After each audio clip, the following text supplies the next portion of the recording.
Contract marriage भाग 33 अ signature of love. रयतच्या फोनवरून आलेलं सुजा नाव आणि ते ऐकून ईशाच्या मनात उठलेले प्रश्न. खरंच कोण आहे ही सिजा? जाणून घेऊया आजच्या भागात. मागील भागात. सनी प्लीज यार, आता मी अपसेट आहे, so please leave me alone. मला कसलाही जोक ऐकायची इच्छा नाही, सो प्लीज. समीरची चिडचिड होत होती. रागातच तो ड्रिंक काउंटरकडे निघून गेला. मी तर काहीच केलं नाही, हा उगीच तिचा राग माझ्यावर का काढतोय? सनी मात्र तिथेच विचार करत उभा होता. पार्टी संपली. सगळ्यांनी एकमेकांचा निरोप घेतला. सीमा आणि सनी पण घरी निघाले होते. ईशा पण घरी जायला निघाली होती. तिला आज सगळ्यांशी भेटून खूप छान वाटत होतं. ती कॅफेच्या बाहेर जातच होती की ईशा मागून कोणाचा तरी पुन्हा आवाज आला आणि ईशाने जाग्यावरच थांबली. तिने मागे वळून पाहिलं. समोर समीर उभा होता. आता पुढे. हे तू गेला नाहीस अजून? ईशाने त्याला पाहून विचारलं. एवढ्या वेळात तिचे त्याच्याकडे लक्षच गेलं नव्हतं. नाही गेलो अजून. तिला तो थोडं गोंधळलेला आणि कन्फ्यूज वाटत होता. तो तसंच थोडंसं चेहऱ्यावर हसू घेऊन तिच्या पुढे जाऊन उभा राहिला.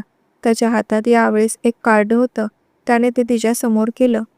हे काय आहे? तिने त्या कार्डवर एक नजर टाकत विचारलं. आय एम सॉरी, मी तुला हे खरं तर खूप लवकर सांगायला हवं होतं, पण जमलं नाही. तो ते कार्ड तिच्या हातात देत म्हणाला. ओ कॉंग्रॅच्युलेशन. याचा अर्थ तू बिझनेस करणार आहेस तर? तू बोलला नाहीस कधी यावर? ती ते कार्ड वाचून बोलत होती. त्याने त्याच्या वडिलांच्या बिझनेसमध्ये लक्ष घालायचं ठरवलं होतं. तसा तोही त्याच्या वडिलांना एकुलता एक होता आणि वडिलांचा बिझनेस ग्रो करणं हेच त्याचं कॉलेज जॉईन करायचं एकमेव कारण होतं. त्याला ही गोष्ट ईशाला सगळ्यात अगोदर सांगायची होती, म्हणून तो मागील कित्येक तास तिची वाट पाहत कॅफेमध्ये बसला होता. अचानक दिलेल्या सरप्राईजमुळे आणि आपल्या मित्राच्या आर्थिक दिशेने होणारी वाटचाल पाहून ती खूप खुश झाली होती. तिचा आनंद तिच्या चेहऱ्यावर उफाळून आलेला समीरला स्पष्ट दिसत होता. आय होप तुझी सगळी स्वप्न पूर्ण व्हावीत. तिने खुश होऊन त्याच्या हातात हात दिला. तसा तो एकदम आसमानात उडाला. त्याला तिच्या विषयी अपेक्षा नव्हती, पण तिच्यामुळे त्याला आता उडण्यासाठी नक्कीच बळ मिळेल एवढा आत्मविश्वास त्याला आता स्वतःबद्दल वाटत होता. खरं तर त्याला हे सर्व अचीव खूप लवकर करायचं होतं. तेव्हा कुठे ती त्याची होईल असं त्याच्या वेड्या मनाला वाटत होतं. त्याला तिच्या कॉन्ट्रॅक्ट मॅरेजविषयी तिळभरही कल्पना नव्हती. तुझी ही सगळी स्वप्न पूर्ण व्हावीत. त्यानेही तिला हसत ग्रीट केलं. तसं ती क्षणभर बिचकली. तिचं एकतर स्वप्न होतं, रयतसोबत आयुष्यभराचं कॉन्ट्रॅक्ट. तिला हवं होतं. मनातून तर तिने त्याला तिचं सर्वस्व मानलं होतं. ओह थँक्स. तिने जबरदस्ती चेहऱ्यावर हसू आणलं. उद्या ओपनिंग आहे, ठीक संध्याकाळी 7 वाजता, आणि तुला यायचं आहे. कंपनीचा ॲड्रेस मी तुला व्हॉट्सअप करेल. त्याने तिला इन्व्हाइट केलं आणि तिचा निरोप घेतला. ईशा घरी आली. नेहमीप्रमाणे रयत आज उशिराच घरी आला होता. दोघांनी सोबत जेवण केलं, पण आज कोणीच कोणाशी बोलत नव्हतं. सगळं शांत शांत वाटत होतं. रयत आज तिला थोडासा अपसेट दिसत होता, पण त्यामागे कारण तिला माहीत नव्हतं. त्याने त्याचं जेवण पटकन उरकलं आणि बेडवर जाऊन त्याचा लॅपटॉप समोर घेऊन बसला. ती त्याच्या प्रत्येक गोष्टीचं बारकाईने निरीक्षण करत होती. तिने तिचं आवरलं आणि रूममध्ये झोपायला गेली.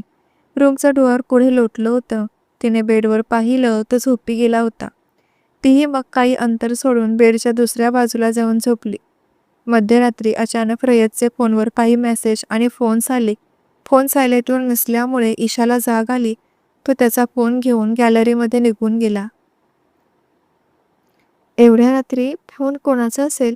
तिला प्रश्न पडला. तिने घड्याळात पाहिलं. 11:30 झाले होते. तिला आता काळजी वाटत होती. तिने एवढ्या दिवसात त्याला रात्री फोनवर कोणाशी बोलताना पाहिलं नव्हतं. What are you talking? What's nonsense? Rayat जॉनशी बोलत होता. हो सर, मी खरं तेच बोलतोय.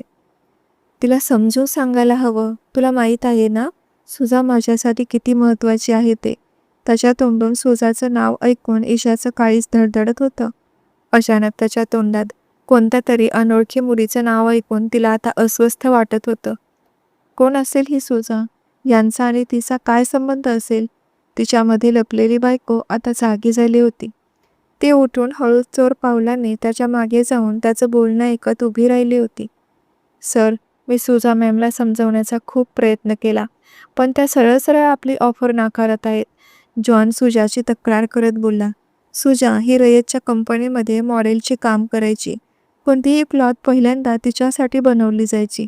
ती त्याच्या प्रत्येक कॉस्ट्यूमचे प्रेझेंटेशन खूप उत्तमपणे करत असायची, पण यावेळेस तिने त्याची ऑफर नाकारली होती.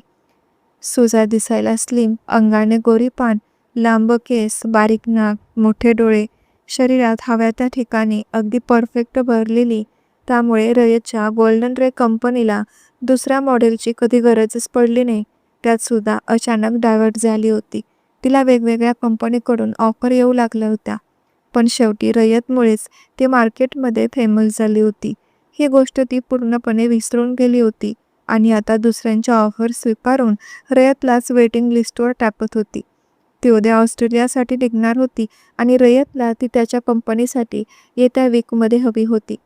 पण सुजाला ऑस्ट्रेलियामध्ये वर्षभरचं कॉन्ट्रॅक्ट मिळालं होतं. या गोष्टीने रयतला तिचा खूप राग आला होता. काहीही करून सुजाला थांबवलं पाहिजे. रयत जॉनशी खूप सिरियस बोलत होता. शेवटी कितीही केलं तरी सुजाला त्याची खूप मदत झाली होती. सुजा त्याच्या नकळत आउट ऑफ इंडिया जाण्याचा विचार कशी करू शकते, याच गोष्टीवरून त्याला तिचा राग आला होता. सर, मी अनेकदा रिक्वेस्ट करूनही ते ऐकत नाहीत. त्यांनी तुम्हाला कॉल करून बोलायला सांगितलं आहे, जॉन म्हणाला. ओके. त्याने जॉनचा फोन ठेवला आणि लगेच सुजाचा नंबर डायल केला. सुजा त्यावेळी पबमध्ये ड्रिंक करत होती. तिने तिच्या स्क्रीनवर रयतचं नाव पाहिलं आणि एक खुनशी हसू चेहऱ्यावर आणत तिने त्याचा फोन रिसीव्ह केला. हाय बेबी, तू इतक्या लवकर मला फोन करशील, मला अपेक्षा नव्हती. सुजा, तिचं बोलणं ऐकून त्याचा राग अजूनच उफाळला. तिला पाहिजे तो बदला मी तुला आधी दिलाच आहे, पण तरी तू कॉन्ट्रॅक्ट सोडून जातेस. काय करणार, जावं लागतं. माझ्यासारख्या दुसऱ्या नीड पण पूर्ण व्हायला हवेत ना. सुजा त्याला आडेतिडे देऊन बोलत होती. तुला काय हवं आहे, मुद्द्याचं बोल. त्याला तिच्या बोलण्याचा अंदाज आला होता. नक्कीच ती मुद्दाम कॉन्ट्रॅक्ट सोडून जाते, त्याच्या लक्षात येत होतं. तुला चांगलंच माहीत आहे बेबी, मला तुझ्याकडून काय पाहिजे ते. गॉड्स से फास्ट. रयत, ती स्पष्ट बोलत नाही म्हणून त्याची चिडचिड होत होती. शिवाय त्याला उद्या लवकर ऑफिस जॉईन करायचं होतं. त्यासाठी उद्या त्याला लवकर उठायचं देखील होतं आणि आता जॉनच्या फोनमुळे त्याची झोप खराब झाली होती. असं काय करतो माय बेबी, तुझ्या लक्षात नाही का येत मला काय म्हणायचं ते, सुजा लाडीक आवाजात म्हणाली आणि आता तिचं ते लाडीक बोलणं त्याला जास्तच वैताग देत होतं.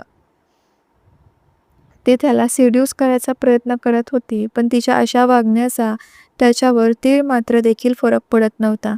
तो फक्त तिच्याशी बिझनेस रिलेटेड संबंध ठेवत होता आणि हीच गोष्ट सुजाला सहन होत नव्हती. Suja, say fast what you want, don't waste my time. तो पुन्हा बोलला. यावेळी त्याचा आवाज एवढा मोठा होता की फोनवर बोलणारी सुजा बिचकली. बेबी, तू मला उद्या चंदेरी लॉजवर भेट, ठीक सकाळी 11 वाजता.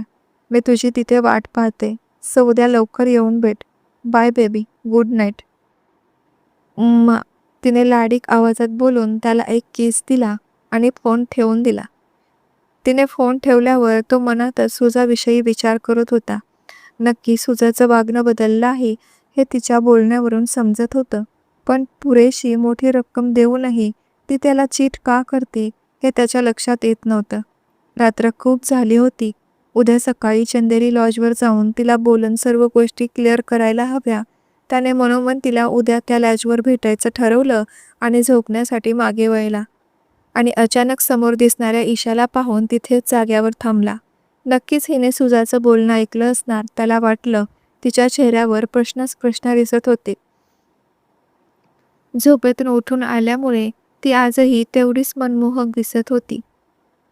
त्याच्या चेहऱ्यावरचं सर्व टेन्शन नाहीसं होऊन एक खट्टाळ हसू त्याच्या ओठावर आलं, पण त्याने दात दिसू दिले नाही. आता ती काय रिॲक्ट करेल याचीच तो वाट पाहत होता. कोण आहे ही सुजा? ईशाने रयतला विचारलं आणि त्याच्यातील इगो पुन्हा जिवंत झाला. तर मग मैत्रिणींनो, कोण असेल ही सुजा? मॉडेल की अजून कोणी? उद्या काय होईल चंदेरी लॉजवर?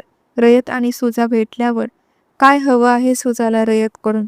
कमेंट करून नक्की कळवा आणि भाग आवडला असेल तर कमेंट आणि स्टिकर्स नक्की द्या.